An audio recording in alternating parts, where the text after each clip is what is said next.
नमस्कार, आप देख रहे हैं सिटी टीवी 24 न्यूज चैनल और मैं हूं आपके साथ सना हुसैन। तो आइए देखते हैं जशपुर छत्तीसगढ़ से जितेंद्र कुमार यादव की खास रिपोर्ट।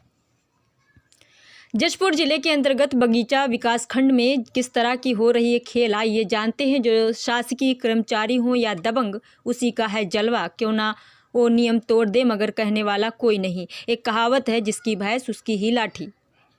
बता दें कि ऐसा ही मामला सरधापाठ के पकरिया टोली का है, जहां एक शासकीय कर्मचारी शिक्षक गौतम यादव के द्वारा बेधड़क गौठान में अवैध कब्जा किया गया है। मकान बनाकर और भी कब्जा धीरे धीरे बढ़ता ही चला जा रहा है, लेकिन उसे बोलने वाले कोई नहीं है।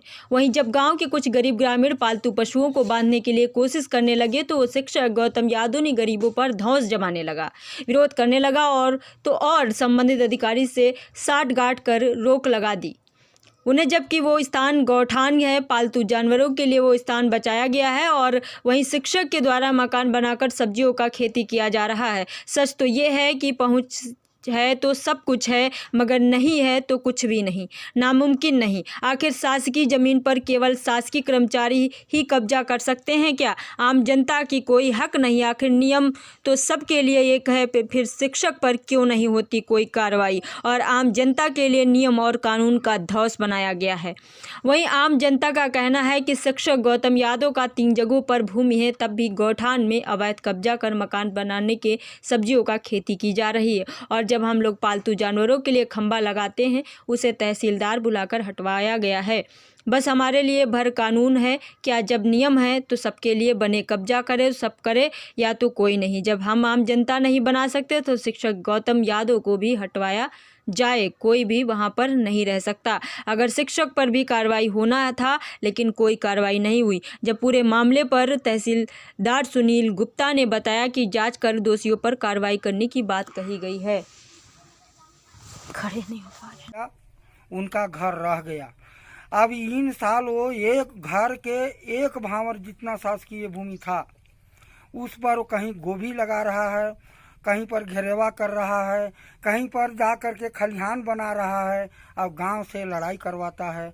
अबर तहसीलदार साहब को ला करके पूरा गांव वाले का जितना खूंटा खंभा गाड़ रहे हैं, उसमें जो है वो तहसीलदार चढ़ा करके विरोध करवा रहा है। हम लोग वहाँ पर नहीं छोड़ेंगे। जब तक गौतम गुरुजी का घर वहाँ से नहीं हटेगा, तब तक हम लोग किसी प्रकार से वहाँ से नहीं हटेंगे। हम लोग मकान बनाएंगे। हम जनता हैं, गरीब हैं, हमारे लिए भूमि नहीं है। और वो शासकीय कर्मचारी है, 3 गांव में उसका जमीन है, और उसके बाद भी वो शासकीय भूमि पर अतिक्रमण कर पूरा को काबिज कर रहा है। शासन के पास हम लोग 2-3 साल से गुहार लगा रहा है। मतलब कहने का मतलब है आम आदमी को वहाँ से हटाया जा रहा है और शासकीय कर्मचारी को जो है संरक्षण दिया जा रहा है। अच्छा अच्छा। हाँ, गांव जिसको घर बनाने के लिए जगह नहीं है, एक बीता नहीं है, उसको हटाया जा रहा है शासन से, शासन के द्वारा। और गौतम गुरुजी को संरक्षण दिया जा रहा है। कर्मचारी होकर के उन्होंने कैसे है बताइए। ग्राम पंचायत पकड़ी टोली का मामला है। शासकीय कर्मचारी होकर गुरुजी जो है गौतम यादव शासकीय जमीन पर काबिज कर रखा है और हम लोग को गांव वाले को हटाता है। और आगे भी समझौता हुआ था और तहसीलदार साहब भी एक बार बाड़ी घोरा था तो उसको हटवाए थे और दोबारा फिर राठौर सर हटवाए थे, फिर दोबारा वो जो काबिज कर रहा है तहसीलदार साहब। हाँ, तहसीलदार साहब। और हम लोग बगीचा से और हम लोग वाला हटवा रहा है, वो अपने रह रहा है उसमें। तो क्या सरकारी कर्मचारियों को ही जमीन मिलना चाहिए? गरीबों के लिए हटाया जा रहा है बार बार। और सरकार से यही अपील है कि हम लोग मकान वहाँ बनाएंगे, कभी नहीं भागेंगे, क्योंकि हम लोग गरीब आदमी हैं। ये जो काबिज किया है कौन सा पद पर है? ये शिक्षा कर्मी गुरुजी हैं। अच्छा अच्छा। और क्या बोल रहे थे? बहुत प्रताड़ित करता है ग्रामवासी को। वही सामने में गौठान भी है और 3 गांव उसका भूमि भी है।